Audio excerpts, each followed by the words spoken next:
जय श्री कृष्णा, राधे राधे। आपके अपने चैनल यूट्यूब कथा कहानी में स्वागत है। आज हम सुनने जा रहे हैं रविवार प्रदोष व्रत कथा।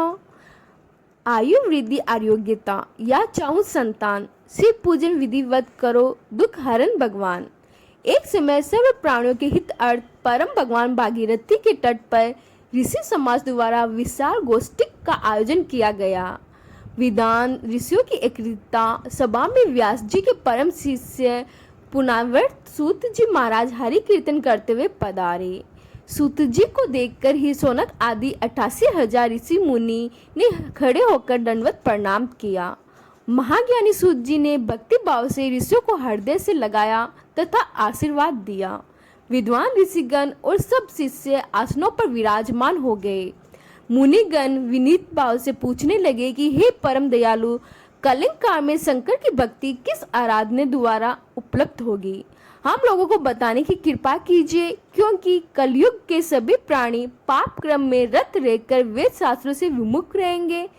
दीन जन अनेकों संकट से त्रस्त रहेंगे। हे ऋषि श्रेष्ठ, कलिंग काल में सत्कर्म की ओर किसी की रुचि नहीं होगी।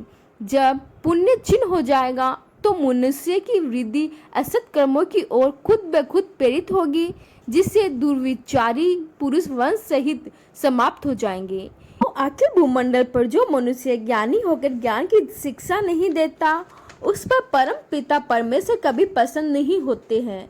हे मां मुनि, ऐसा कौन सा उत्तम व्रत है जिससे मनवांछित फल की प्राप्ति होगी? आप कृपया करके बताइए। ऐसा सुनकर दयालु हृदय श्री सूत जी कहने लगे कि हे श्रेष्ठ मुनियों तथा सोनक जी, आप धन्यवाद के पात्र हो। आपके विचार सराहनीय एवं प्रशंसनीय है। आप वैष्णव आग्नेय है, क्योंकि आपके हृदय में सदा परहित की भावना रहती है। इसीलिए ही सोनक आदि ऋषि, सुनो, मैं उस व्रत को तुमसे कहता हूँ जिसे करने से सब पाप नष्ट हो जाते हैं। धन बुद्धि कारक, दुख विनाशक, सुख प्राप्त कराने वाला, संतान देने वाला, मन वांछित फल प्राप्ति कराने वाला ये व्रत तुमको सुनाता हूँ। तो किसी समय भगवान शंकर ने सत्य जी को सुनाया था और उसे प्राप्त ये परम श्रेष्ठ उपदेश मेरे पूजनीय गुरु जी ने मुझे सुनाया था, जिससे आपको समय पाकर शुभ बेला में मैं सुनाता हूँ। बोलो उमापति शंकर भगवान की जय। सूत जी कहने लगे कि आयु वृद्धि स्वास्थ्य लाभ हेतु त्रयोदशी का व्रत करें। इसकी विधि इस प्रकार है। प्रत्येक स्नान कर निराकार रहकर शिव ध्यान में मगन हो। शिव मंदिर में जाकर शंकर की पूजा करें। पूजा के पश्चात अर्घ पुंडल त्रिपुंडल का तिलक धारण करें। बेल पत्र चढ़ाए, धूप दीप अक्षत से पूजा करें। ऋतुफल चढ़ाए। ओम नमः शिवाय मंत्र का रुद्राक्ष की माला से जप करें।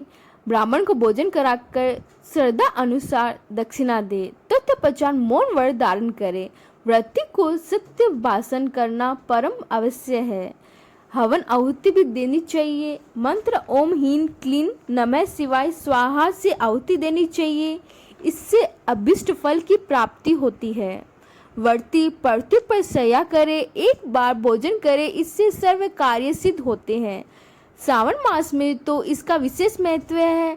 ये सर्व सुख धन आरोग्यता देने वाला है। ये व्रत सभी मनोरथ को पूर्ण करता है।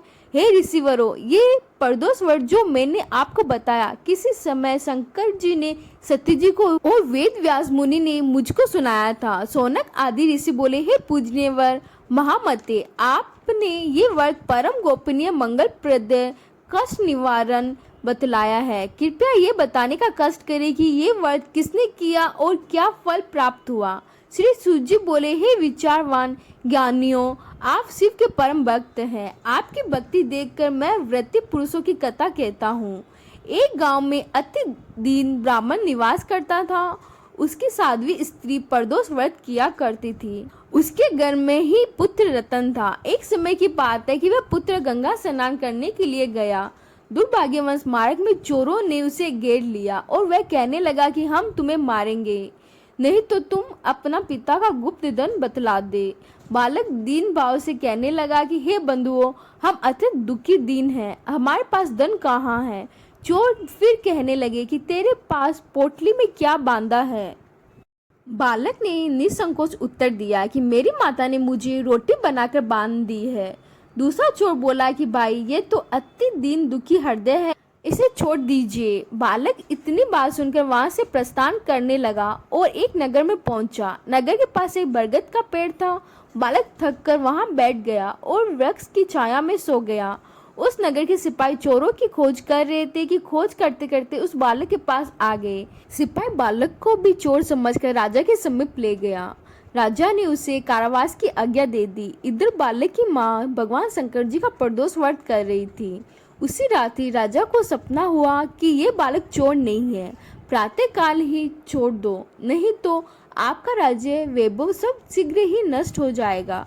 रात्रि समाप्त होने पर राजा ने उस बालक से सारा वार्तालाप पूछा। बालक ने सारा वार्तालाप के सुनाया।